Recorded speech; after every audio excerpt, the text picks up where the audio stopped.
It's been years since you last saw the sky. You haven't seen another person or heard a human voice in weeks. All you know now are these walls, just inches away from your face.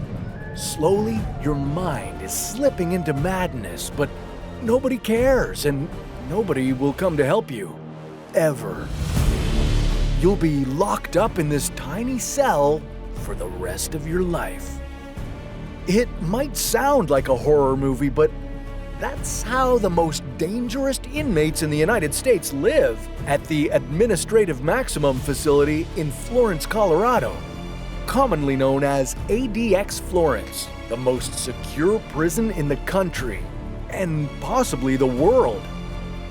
These walls are reserved for those whom the American government deems an exceptional threat to society, like the Unabomber, 9/11 terrorists, or the most notorious drug lord in history, El Chapo, a brutal killer who allegedly ordered the deaths of between 2,000 and 3,000 people.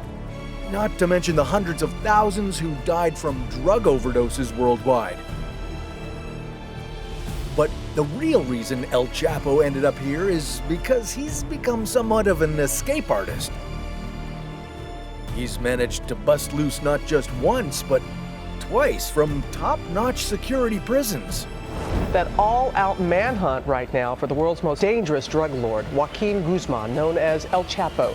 Mexican authorities were confident no one could possibly escape the country's only supermax prison until last night. This is a man who the Mexican government had said would never break out of prison again, but he did. After his third arrest, American authorities wasted no time and pushed for his extradition to the United States, fearing he would escape yet again. After being sentenced to life in prison, he was sent to ADX.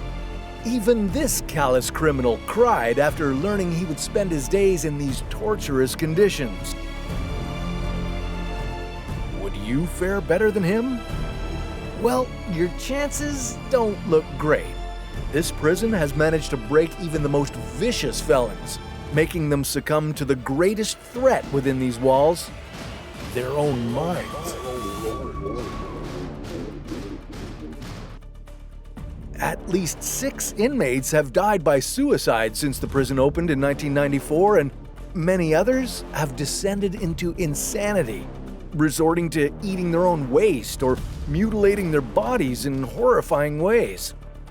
If you're locked up in here, your primary concern shouldn't be whether you'll see the sky again, but if you'll be able to retain your sanity. Has anyone gone on to live a normal life after spending time here? How did a decade in solitary confinement mutilate one inmate beyond recognition? And why do ADX officials believe that El Chapo is planning another escape? Well, before we can answer all that, we need to take a trip back in time. And you need to subscribe to our channel for more survival content. Once upon a time, Joaquin El Chapo Guzman was one of the richest and most powerful men in the world. For years, he ran one of the largest criminal enterprises on the planet, the Sinaloa cartel, a shady criminal enterprise that makes, moves, and sells drugs everywhere. American authorities figure that this organization pulls in about $40 billion every year. Even after getting nabbed and tossed in a Mexican slammer in 1993, El Chapo continued to rule the cartel from behind bars until 2001. That's when rumors about his imminent extradition to the United States reached the drug lord's ears, and he escaped from prison, with a little help from some crooked officials. According to witnesses, guards popped open his cell, put him in a laundry cart, and rolled him out to the parking lot, where his cartel buddies were waiting to whisk him away. He kept running the show out in the open for nearly 15 years, until he got caught again in 2014.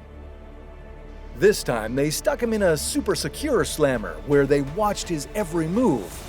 But even with all the tight security, one night, just 18 months after getting caught, El Chapo disappeared again.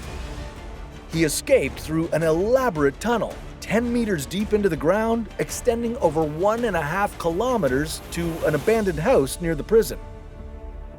Thankfully, he was nabbed again the following year and shipped off to the toughest prison in the country.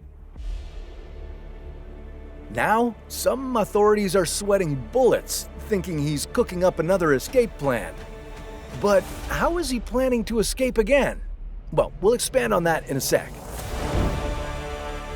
ADX was made for guys like him, who spot a chance to bust out with every little crack in the system. But here, there ain't no cracks. Most inmates here stay locked up solo for 23 hours a day. They never catch a glimpse of the sky, the mountains, not even a stretch of highway. Just cold, hard concrete. Even an hour in the recreation cage, which is just another dim cell, is seen as a rare treat around here. And yeah, Supermax has an even tougher spot. It's called Range 13, where inmates are watched 24/7, spend years in solitary, and never see the outside world. They only get a 15-minute call once a month. Well, maybe not all of them. Back in 2023, El Chapo griped to a Chicago judge about being kept away from his lawyer and legal papers, saying he was getting pushed around by the authorities because of his past breakouts. But for the folks in charge, that's just a sign he's plotting his next getaway. Even one of the old wardens, Robert Hood, figures El Chapo won't stop trying to bust out, just to test how far he can push the system. But maybe madness will take over the gangster's mind before he can try to break free. Like it has with so many other inmates. One of the most notorious of them is Jack Powers, who spent 12 years in solitary confinement at ADX. Before getting locked up at ADX, Powers never showed signs of mental illness, but after a few years, he started harming himself brutally. Biting off one of his fingers, slicing his Achilles tendon, and mutilating his genitals. After enduring this horrifying ordeal, he was finally transferred to a mental institution. Now, he's out of prison and speaks against solitary confinement, advocating for prison reform in the United States. During his time in solitary confinement, he read and wrote a lot. His writing was his way to let out his feelings and helped him get through the horrors of prison life and the challenges of his own mind. Now, despite the toll this Supermax prison can take on your sanity, ADX isn't even the deadliest prison in the world. There's a nightmarish facility where nearly 1,000 people died in just 1 year. Want to hear the story? It's right here on How to Survive.